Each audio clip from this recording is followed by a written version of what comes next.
Welcome back to the channel. Today we're with Trent, who owns this magnificent beast of a 200 series. We're out at Jimna base camp. We've been travelling around here for a couple of days now, hey? It's a bit dirty, but we thought we can't let the opportunity go to do a bit of a rig rundown, or a bit of full rig rundown. Wait till you get to the 12 volt. That'll take 2 episodes alone, I think. Anyway, thanks for doing this, Trent. No, you're right. Tell us a little bit about your car. It's a 2012 200 series. What a V8 twin turbo, 4.5 litre. Yeah, had it for plenty about of 9 months. What's that? Plenty of grunt. Yeah, plenty of grunt. She goes all right. Now you bought this, and I know you've bought this stock standard. Yeah. What, 9 months ago? Yeah, 9 months, about October or something. And it's gone under a little bit of a transformation. Yeah, she's had a bit of work. I've only probably put 1,000 Ks on it. It's been at the shop for I know those 9 months. But well, let's start at the front. So we got a new Bullbar up front. Yeah, so this one just went on a couple of weeks ago. Aussie off-road, just a pretty standard one. With the scrub rails into the rock slider side steps. Yeah, so it's got the scrub bars with the heavy duty rock sliders. You got a couple of spotties up here and a winch. Yeah, got the carbon 15,000 pound. So the only reason I really went for this Bullbar, not an ARB or TJM, is because it's got a higher winch cradle capacity. Does it? So compared to ARB. Yeah, but and does that come with a bash plate underneath? Yeah, so it's got a bash plate that comes with the Bullbar, and then obviously a custom off-road 3-piece set. Yeah, it goes all the way down to the tail end. Sweet. Which it's definitely saved me a couple of times. Yeah, a few scratches on that already. Well, that's what they're for, isn't it? Yeah, exactly right. Right. So we'll pop the bonnet in a minute, but underneath there, what's happened there from factory? It's got a radius airbox put in now, and it's pretty much it. It's got a dyno tune now. It's got 460 horsepower now. Nice. Don't know what the torque. I'll have to have a look at that again. Yeah, but I've been behind you most of the weekend, and I can see 2 big twin exhausts coming out of the back, and they definitely sound good. Yeah. So that's a twin 3.5 inch to a 4.5 inch dump at the back, straight pipe the whole way through. And there's no DPF in this from factory. This was pre-2016, so you could just turbo back, and it's beautiful. Yeah, it's got a bit of a note to it now. It does. It sounds good. All right, well, what we might do, we'll leave the 12 volt to last, because seriously, this 12 volt system isn't off the charts.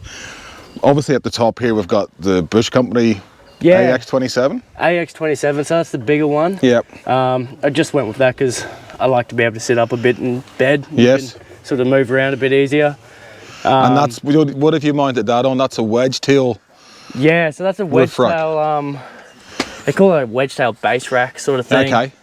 It's sort of a knockoff of the ARB one, but that's got an off-road rating of 240 kilos or something. Does it really? So it's the strongest roof rack I can get. That's really good. And you've got a few lights hanging off it too. Yeah, just a kick-ass. I've got 6 all round, 2 on each side. Yep. That lights up camp. You can play that from the phone. And we'll show a bit of the lights later on when it's dark. We'll talk about that later.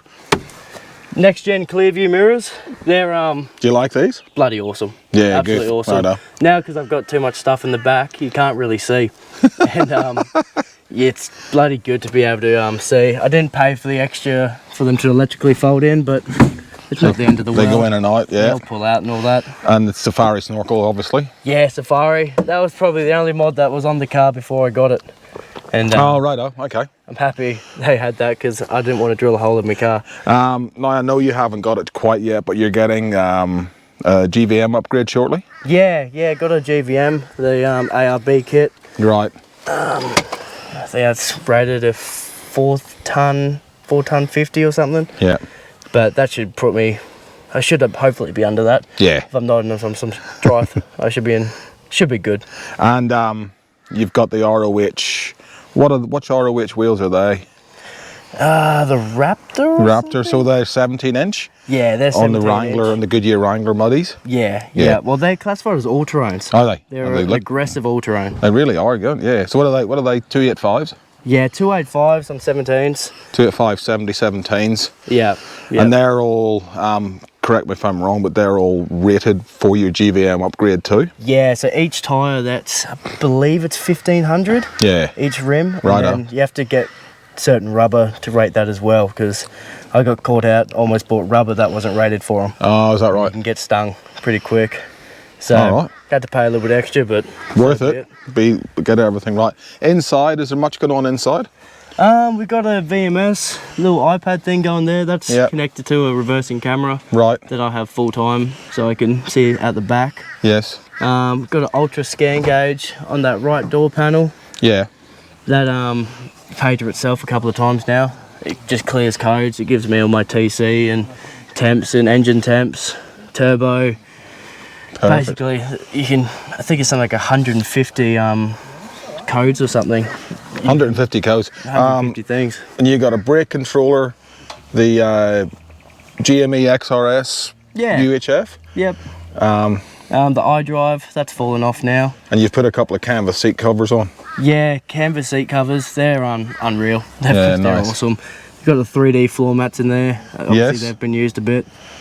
But yeah, it is. This car's always immaculate, but we have been in the bush for in the dusty roads. There's a few pinstripes now that are going to be interesting to look at.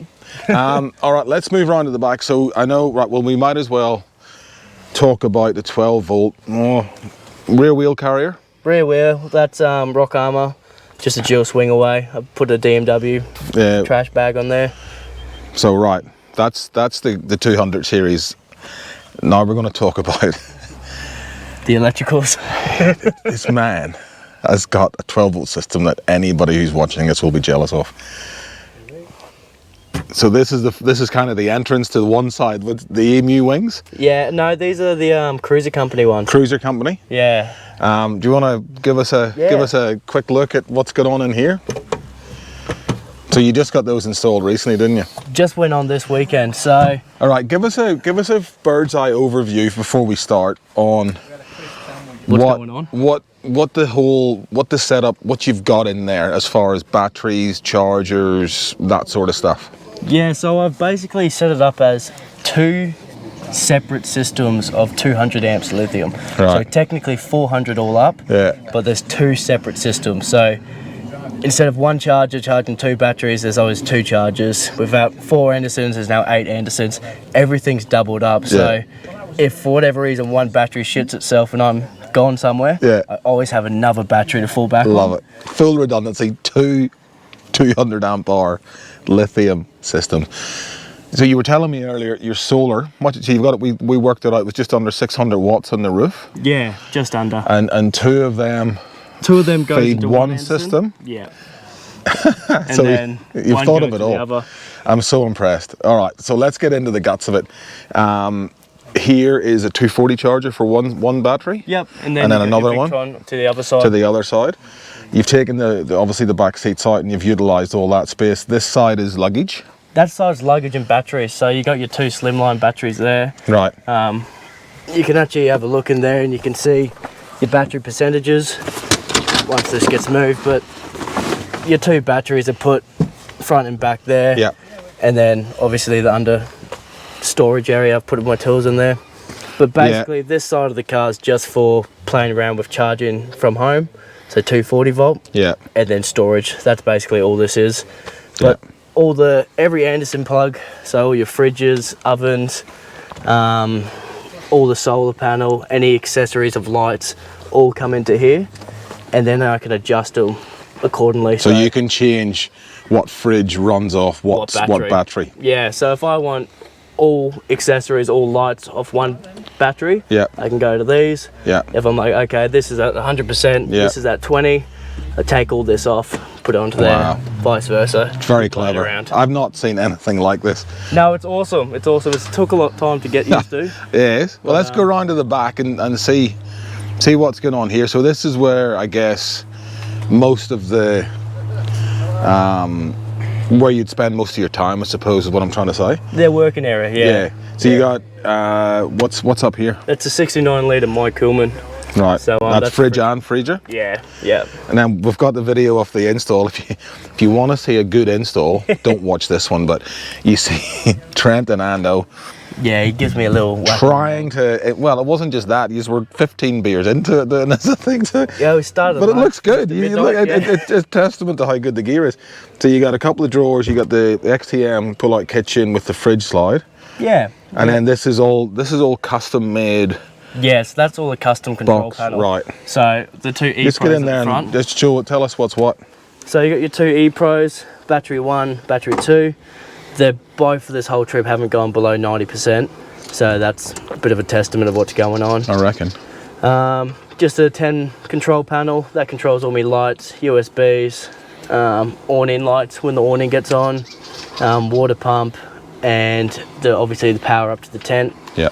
That's your inverter, so that's a 2000 watt inverter tucked away in here.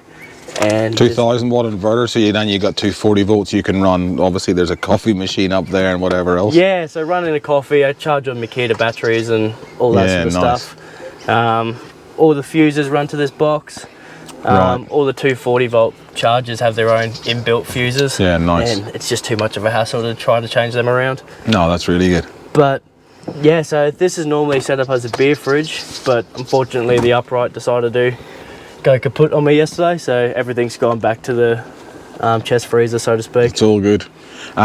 So that panel, that switch panel, that is, you've got an app on your phone. I noticed last night you were turning everything on and off remotely. Yeah. So that has got an app come with it? Yeah, so it's Bluetooth, so it goes off to your phone on that, and you only get done once trying to climb out that ladder in the dark and you can't see anything. So I paid extra, got Bluetooth, so if I ever need to go down in the dark, go on my phone, all the lights go on, I can adjust it accordingly from there. So it's awesome. It's really that is awesome. We lit it up last night, and the whole campsite that we're at lit up. It was sensational. Yeah. And I guess last we come around this side, so you got the other wing here.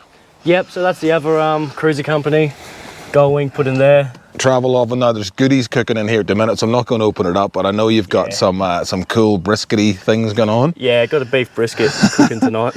And you've got the two EnerDrive 40 amp chargers in there. Yeah, so DC to DC. I think they're 50 amp actually, but it might be right. Yeah. All I know is they're set up off the upgraded inverter, not the inverter, the alternator at the front. Yeah. So that's the 280 amp alternator upgraded to. Is it? Oh, okay, so you're pumping an awful lot of charge back in as you drive. They've got obviously the dual batteries at the front, so I've had to get a bigger alternator to punch these two batteries, so 4 batteries. You got 4 batteries in the car. Yeah. And in here, this is the bit I love.